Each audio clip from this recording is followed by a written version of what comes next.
Friends, आज की इस वीडियो में हम ये सीखने वाले हैं कि एक स्प्लिट एसी का इंस्टॉलेशन कैसे किया जाता है। यदि आप बिल्कुल नए हैं और आपको यह नहीं पता है कि स्प्लिट एसी का इंस्टॉलेशन कैसे किया जाता है, तो एक बार इस वीडियो को शुरू से लेकर के लास्ट तक अवश्य देख लीजिएगा।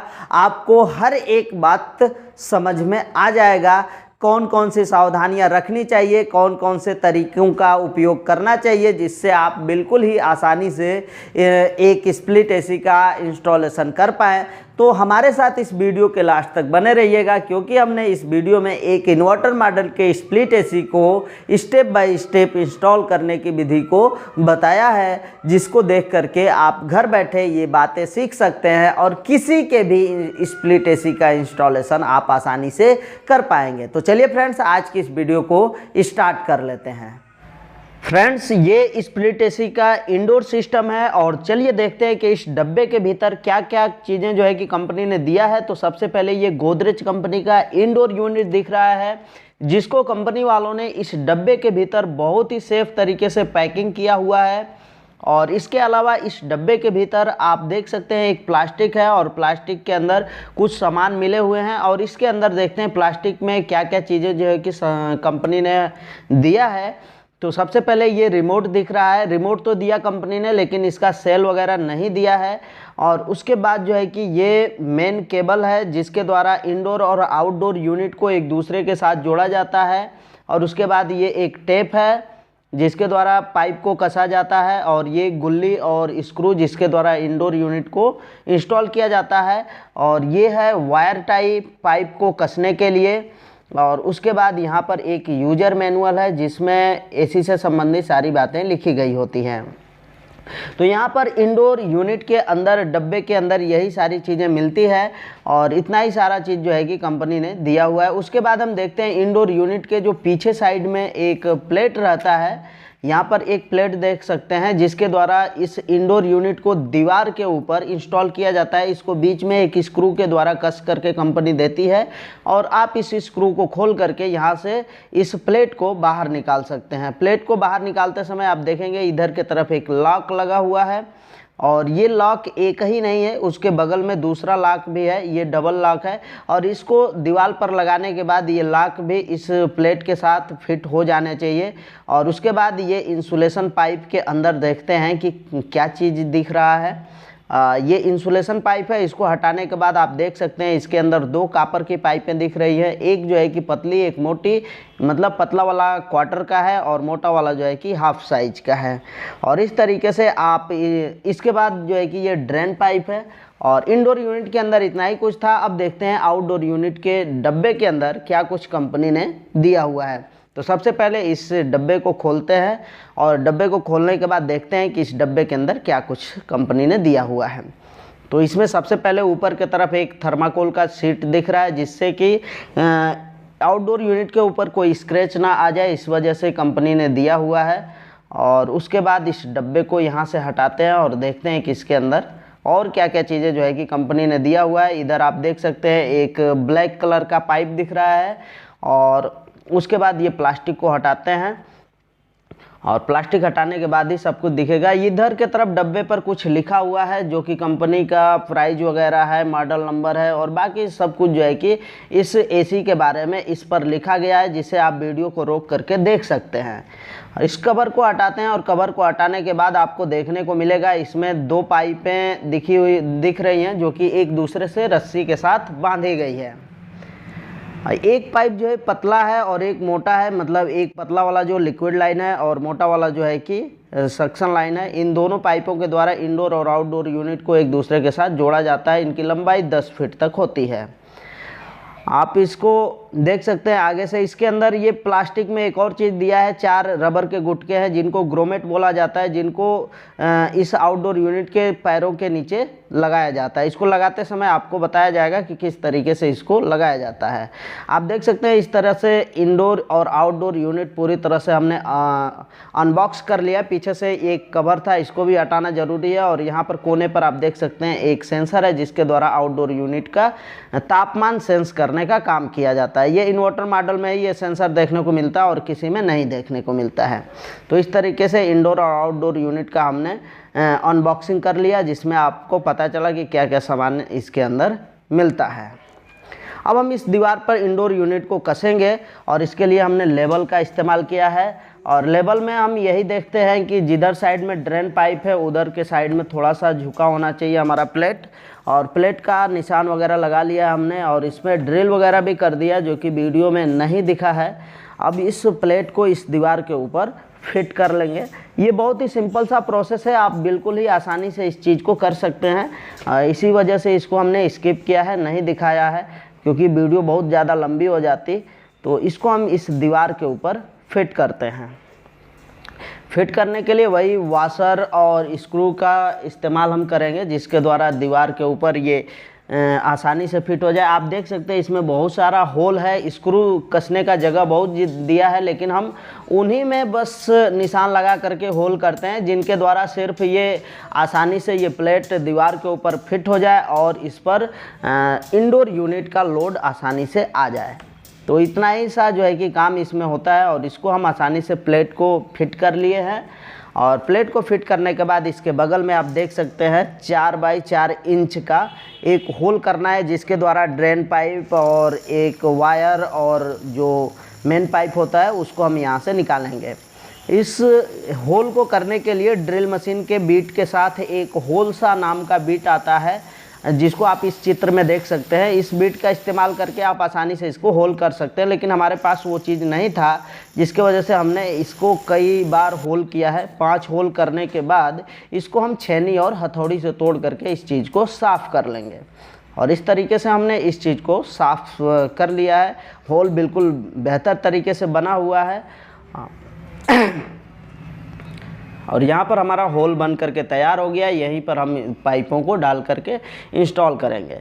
तो इसके आगे हम चलिए देखते हैं ऊपर के तरफ आउटडोर यूनिट को भी फिट करना है। तो आउटडोर यूनिट को फिट करने के लिए कहीं इसको इंस्टॉल करने की ज़रूरत नहीं है, इसी छत के ऊपर रख दिया जाएगा। और ये जो है कि रेलिंग के रूप में दीवार बनाया गया था छत पर, और यहाँ पर हम होल कर रहे हैं ताकि इंडोर से जो पाइपें आए आउटडोर के लिए आए, यहीं से जो है कि वो पाइपें आउटडोर यूनिट में लग जाएं। अब यहाँ पर इंडोर यूनिट में हमें कुछ वायर को जोड़ना होता है, वायरिंग करनी होती है, क्योंकि अब इसको इंस्टॉल करने की ज़रूरत है। तो इसमें वायर को जोड़ना ज़रूरी है, जो कि इंडोर और आउटडोर यूनिट को आपस में जोड़ने का काम करता है। वायरिंग बिल्कुल ध्यान से करना है और यह बिल्कुल आसान प्रोसेस होता है। आप देख करके आसानी से इस चीज़ को कर भी सकते हैं। यहाँ से इसको पहले कवर को खोला जाता है। खोलने के बाद आप उसके नीचे से जो है पहले वायर को यहाँ पर लाया जाएगा। देखते हैं, चलिए देखते हैं कि इसको नीचे से किस तरीके से, यहाँ से जो है कि इसको पाइप मतलब तार को नीचे से डाल करके ऊपर लाएंगे। और इस तार के अंदर मतलब इस केबल के अंदर 4 वायर है। एक वायर जो है सिग्नल का है, और एक फेज है, एक न्यूट्रल है और एक अर्थिंग है। ये 4 वायर होता है इन्वर्टर मॉडल के एसी में। और इसी को हमें जो है कि इस एसी के साथ कनेक्ट करना होता है। रेड वाला वायर जो है कि लाइन का है, तो उसको लाइन में हम फिक्स कर देंगे। और उसके बाद जो है कि बगल में ब्लू वाला है, ये न्यूट्रल का है, इसको न्यूट्रल के साथ हम फिक्स करेंगे। और वायरिंग बिल्कुल टाइट होना चाहिए, लूज कनेक्शन नहीं करना है। यदि लूज कनेक्शन रहता है तो स्पार्किंग होगा और उसके टर्मिनल वगैरह स्क्रू वगैरह ख़राब होने का खतरा बना रहता है। तो इसी वजह से हम जब भी कनेक्शन करेंगे टाइट कनेक्शन करेंगे। और इस तरीके से हमारा कनेक्शन भी कंप्लीट हो गया है। अब इस केबल को हम यहाँ पर रखेंगे और रखने के बाद इसके ऊपर से क्लैंप को कस देंगे, ताकि हमारा जो वायर है बिल्कुल टाइट कस जाए। यहाँ से खींचने से वायर नहीं निकलेगा इस तरह। यहाँ पर आप इंडोर यूनिट का कनेक्शन देख सकते हैं। और इधर के तरफ कुछ फॉल्ट लिखा गया है एरर कोड के रूप में। कभी भी इसमें फॉल्ट आता है तो एरर कोड देख करके ही हम उसको सॉल्व करते हैं। तो कंपनी पहले से ही एरर कोड वगैरह दे देती है, जिसे आप देख करके आसानी से उसको सॉल्व कर सकते हैं। और इधर के तरफ हमने सारा कनेक्शन कर लिया और उसके बाद इसके ऊपर से हम कवर को लगा देंगे। और कवर लगा करके यहाँ पर स्क्रू को कस दिया जाएगा। इस तरह से यहाँ पर कनेक्शन पूरी तरह से कंप्लीट हो गया है।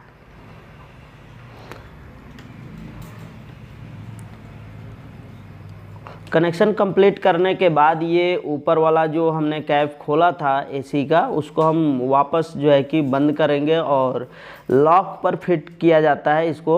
और उसके बाद यहाँ पर ये जो पाइप है जिसको हमें आउटडोर यूनिट से जोड़ना होता है, इसको सीधा 90 अंश पर सीधा खड़ा करना होता है, जिसे आप हाथ से आराम से इसको ऊपर करके खड़ा कर सकते हैं। यदि ये सही तरीके से नहीं सीधा हुआ तो नीचे की तरफ पिंच हो जाएगा, तो फिर बाकी समस्याएं बढ़ जाएगी।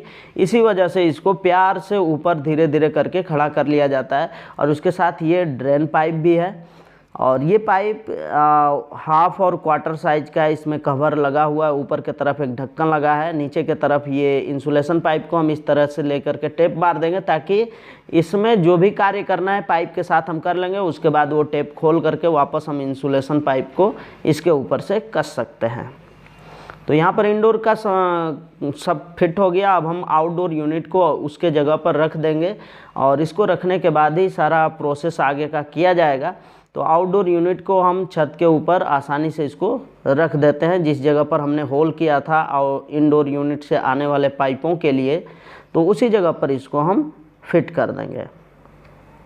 यहाँ पर आप देखिए, जो हमने बताया था कि ग्रोमेट मिलता है इसके साथ, तो उसको इसके पैरों के साथ फिट कर दिया जाता है। आसानी से ये लग भी जाता है।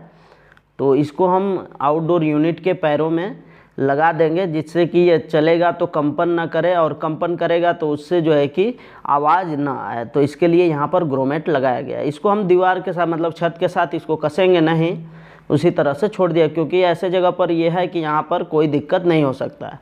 यहाँ पर इस कवर को खोलेंगे, और इस कवर में 2 वाल्व दिखाई देते हैं, और उन्हीं दोनों वाल्वों के साथ हमें पाइपों को कसना होता है। ये ऊपर वाला जो वाल्व है, मोटा वाला, सक्शन वाल्व कहा जाता है, और उसके नीचे की तरफ एक वाल्व दिख रहा है, वो डिस्चार्ज वाल्व होता है। और उसके बाद जो है कि हम इंडोर यूनिट में पाइपों को कसेंगे, और इंडोर यूनिट में क्वार्टर साइज के पाइप के साथ, जो लंबा वाला क्वार्टर साइज का पाइप था, उसको हम आसानी से यहाँ पर कस लेंगे। और कसने का काम बिल्कुल ही सावधानी, यही जो है कि यहीं पर आपको सावधानी रखना है। टेफ्लॉन टेप का इस्तेमाल करना है, और इसको बिल्कुल टाइट रखना है, ताकि यहाँ से कोई लीकेज ना हो पाए। और इसको पाइप को हिला करके देख लेना है, कहीं पाइप ऊपर से निकल ना जाए, क्योंकि इसका जब फ्लेयर कमज़ोर होता है तो कसते समय पाइप पीछे से बाहर की तरफ निकल भी जाता है। तो अभी हम लोगों के साथ ऐसा कुछ नहीं हुआ है।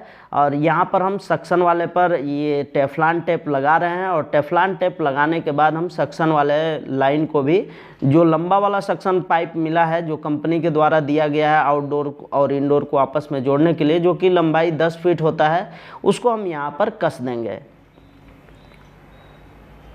ये सारा प्रोसेस हमारे 2 नए स्टूडेंट कर रहे हैं, जिनको एकदम बिल्कुल भी अनुभव नहीं है। इनसे हम इसलिए ये काम करवा रहे हैं ताकि आपको हम समझा सकें और बता सकें कि आप भी बिल्कुल आसानी से ये सारा प्रोसेस कर सकते हैं।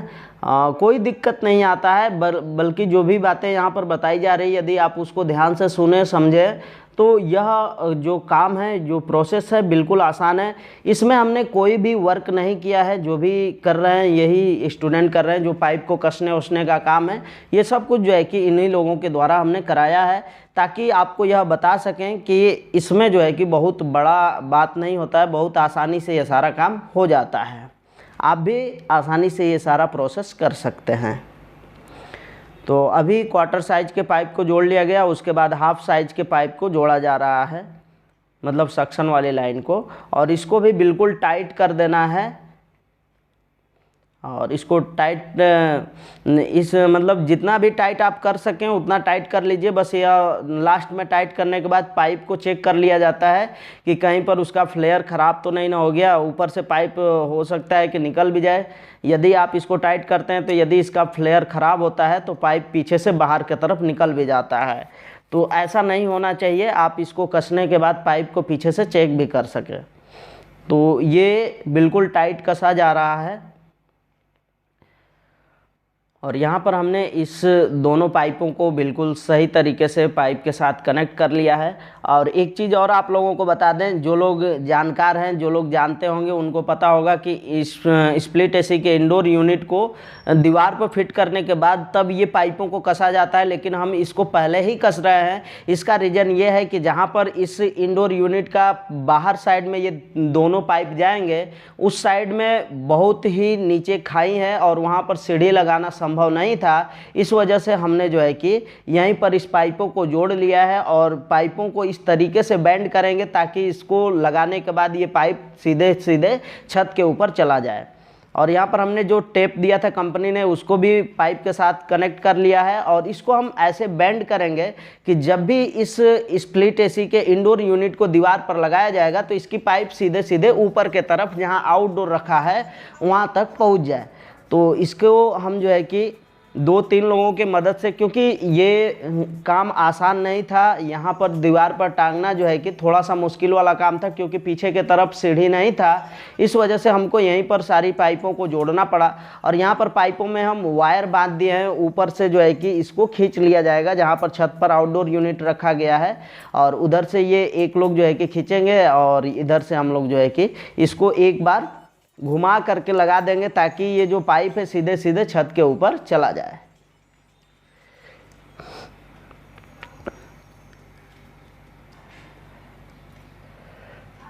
तो यह काम बहुत ही मुश्किल का था, लेकिन हमने थोड़ा सा दिमाग लगाया और ये काम हो गया। एक बार इसको हम घुमा देंगे। यदि हम इस इंडोर यूनिट को घुमा देते हैं तो ये जो पाइप है पीछे से घूम करके ऊपर छत के तरफ चली जाएगी, जिससे हमें पीछे के तरफ सीढ़ी नहीं लगाना पड़ेगा। जिधर मतलब 30-40 फीट के आसपास जो है कि खाई था, वहाँ पर सीढ़ी लगाना संभव नहीं था। इस वजह से हमने ये सारा जो है कि थोड़ा सा मेहनत करना पड़ा और ये पाइपों को आसानी से हमने इधर ही बढ़िया से कस लिया और उसके बाद जो है कि इसको हम छत पर पहुंचा दिए। और उसके बाद यहाँ पर जो ड्रेन पाइप है उसको भी हम होल से डालेंगे। और उसके बाद ये वायर है, वायर को भी डालना ज़रूरी है, क्योंकि इंडोर और आउटडोर यूनिट को कसने के लिए ये वायर चाहिए कनेक्शन करने के लिए। और उसके बाद जो है इधर के तरफ कटर से हम काट करके जो मेन लीड है उसको हम बाहर साइड में निकाल लेंगे और यहाँ पर ड्रेन पाइप को भी डाल देंगे। ड्रेन पाइप को डालते समय यह ध्यान रखा जाता है कि ये सभी जो पाइप है, वायर है, उन सभी से नीचे रहे, ताकि पानी जो ड्रेन से निकल रहा है वो आराम से बाहर के तरफ निकल जाए। तो यहाँ पर हम इसको टांग दिए और आसानी से दबा देने पर ये जो है कि लॉक भी हो गया और बिल्कुल सही तरीके से दीवार पर फिट भी हो गया है। हल्का सा झुकाना होता है जिधर ड्रेन पाइप है और बाकी सब जो है कि फिट हो गया। अब हम ऊपर के तरफ आ जाते हैं और आउटडोर यूनिट में यहाँ पर 2 पाइपें आ चुकी है जिसको आउटडोर यूनिट के वाल्व से जोड़ना है। इन्हीं दोनों वाल्वों से इन दोनों को जोड़ना है और उधर के तरफ एक वायर भी आ गया, हमको मिल गया है और इस वायर को हमें ऊपर के तरफ आउटडोर में कनेक्शन भी करना होता है। तो इधर पीछे की तरफ आप देख सकते हैं कितनी झाड़ियाँ वगैरह है और बहुत नीचे जो है कि खाई है, इस वजह से यहाँ सीढ़ी लगाना संभव नहीं था। इस वजह से हमने पहले ही पाइप को जोड़ लिया था। पाइप को थोड़ा बेंड करके हम इसको सही तरीके से अपने जगह से ला देंगे और इनको जो है पतले वाले पाइप को डिस्चार्ज वाल्व में और मोटे वाले पाइप को सक्शन वाले वाल्व में जोड़ लेंगे। इनको जोड़ते समय भी हमें टेफ्लॉन टेप का इस्तेमाल करना है। यदि आप टेफ्लॉन टेप इस्तेमाल नहीं करते हैं तो लीकेज की संभावना बनी रहती है और यहाँ पर यदि लीकेज होता है तो फिर से हमें गैस चार्ज करने की ज़रूरत पड़ सकती है और उस लीकेज को भी ठीक करना पड़ेगा। तो इसी वजह से हम पहली बार में ही इसमें टेफ्लॉन वगैरह सही तरीके से लगाएंगे और लगाने के बाद इनको आपस में सही से टाइट कस दिया जाएगा। तो यहाँ हम डिस्चार्ज और सक्शन दोनों वाले वाल्व पर टेफ्लॉन लगा लिया। उसके बाद पाइपों के जो फ्लेयर वाला सिरा है वहाँ पर भी टेफ्लॉन लगाना है और उसके बाद जो है कि उन दोनों पाइपों को उन दोनों वाल्वों के साथ आसानी से फिट करना होता है। ये सारा प्रोसेस जो है हमने नहीं किया है, जो भी ये नए स्टूडेंट हैं उन्हीं लोगों से हमने कराया है और इसलिए ऐसा किया गया है ताकि आपको यह देखने में मुश्किल वाला का काम ना लगे, क्योंकि ये नए लोग करेंगे तो आप देख करके ये भी समझ सकते हैं कि आप भी आसानी से कर सकते हैं। तो इसी वजह से हमने नए लोगों से ही ये काम कराया है और ये बिल्कुल बेहतर काम हुआ है, किसी तरह का कोई दिक्कत नहीं आया है। पाइप जोड़ने के बाद हम उसमें आउटडोर यूनिट में कनेक्शन भी करेंगे, और कनेक्शन करने के लिए सेम वही जो 4 तार हैं, चारों तार को अंदर लाया जाएगा और उनको अब उनके जगह पर जोड़ भी दिया जाएगा। तो इसमें एक सिग्नल वाला वायर है, आप देख सकते हैं, ये एक न्यूट्रल वायर है, तो न्यूट्रल वायर को न्यूट्रल से और लाइन वाले को लाइन से जोड़ दिया जाएगा। तो पहले हम न्यूट्रल को कसेंगे, और ये जो भी वायर है, मैंने बताया कई बार कि जो भी वायर का वायरिंग करें उसको टाइट कसें। उसके बाद न्यूट्रल कसने के बाद हम लाइन के वायर को कसेंगे। तो लाइन वाला वायर भी हम यहाँ पर कस लेते हैं, और बिल्कुल टाइट वायरिंग करना है ताकि यहाँ पर वो स्पार्किंग ना हो सके। और ये सिग्नल का वायर है जिसे लॉक पर फिट किया गया है, तो इसको लॉक के द्वारा ही हम इसको फंसा लेंगे, और उसके बाद जो है कि लास्ट में अर्थ वाला वायर को हम लगा देंगे। तो अर्थ वाले वायर को लगाने के लिए बॉडी पर कहीं पर भी आप जो भी स्क्रू का जगह है उस स्क्रू को खोल करके, तो पहले से एक वायर लगा था वहीं पर हम जो है कि वो अर्थ का वायर कस देंगे उसी के साथ मिला करके। तो ये आसानी से कस भी जाता है, कोई दिक्कत नहीं होता है।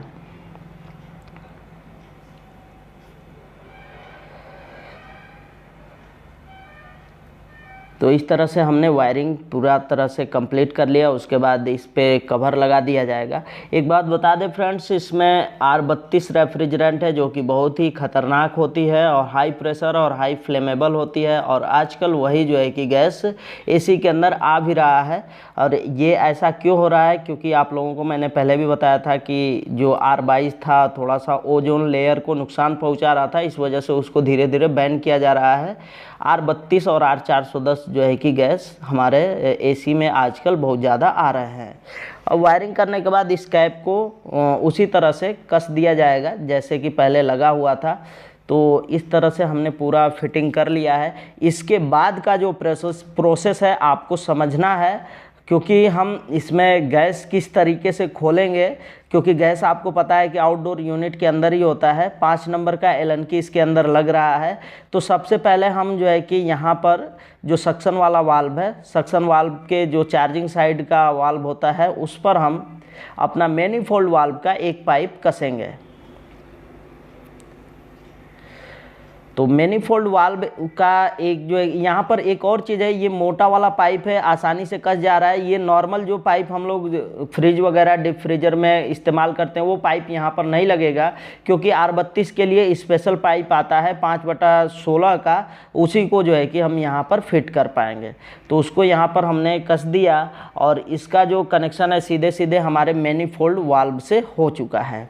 मैनिफोल्ड वाल्व के हमने हाई साइड प्रेशर का इस्तेमाल किया, जो रेड वाला प्रेशर गेज है उसका हमने इस्तेमाल किया। प्रेशर नहीं, वो कंपाउंड गेज है। और दोनों वाल्व को हम पूरी तरह से टाइट बंद कर देंगे, और उसके बाद जो है डिस्चार्ज वाले वाल्व को खोला जाएगा। जो आउटडोर का डिस्चार्ज वाला वाल्व है, यहाँ से हम खोल करके गैस को जैसे ही यहाँ से खोलते हैं, यह पतली वाली पाइप से होते हुए पहुँच जाता है इंडोर यूनिट में। और इंडोर यूनिट में आपको पता है कि बाहर की हवा घुसी है, उस बाहरी हवा को हमें बाहर के तरफ निकालना भी होता है। तो यहाँ पर आप देखेंगे तो फिलहाल प्रेशर 200 पाउंड के आसपास दिखा रहा है। ये थोड़ा सा अधिक भी होना चाहिए, क्योंकि अभी नॉर्मल तापमान है, ठंडा का मौसम है, हल्का हल्का जो है कि ठंडी पड़ रही है। तो उसी समय हमने इसको इंस्टॉल किया है, तो इसका प्रेशर लगभग 200 आ रहा है। नहीं तो गर्मी होता है तो थोड़ा सा प्रेशर इसका अधिक हो जाता।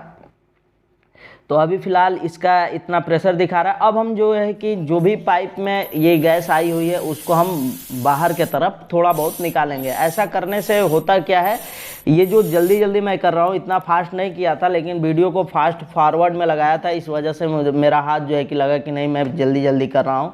तो यहाँ से मैं गैस को बाहर निकाल रहा हूँ, ताकि जो इंडोर यूनिट का बाहरी जो गैस है, मतलब बाहरी हवा है, वो यहाँ से बाहर के तरफ निकल जाए, और उसके बाद जो है कि हम सक्शन वाले वाल्व को आसानी से खोल सकें। ये प्रोसेस करने के बाद जो है कि यदि आप इसको नहीं करते हैं तो आपको अलग से एक वैक्यूम पंप या कंप्रेसर लेना पड़ेगा, जिससे कि आप उसको वैक्यूम कर पाएँ। और उसके बाद हमने ये सक्शन वाले वाल्व को भी आसानी से खोल दिया है। अब पूरी तरह से गैस हमारा आउटडोर और इनडोर वाला जो भी गैस था वो खुल चुका है। अब हम एसी को स्टार्ट करेंगे, क्योंकि अब हमारा जो भी एसी है स्टार्ट होने के लिए रेडी हो चुका है।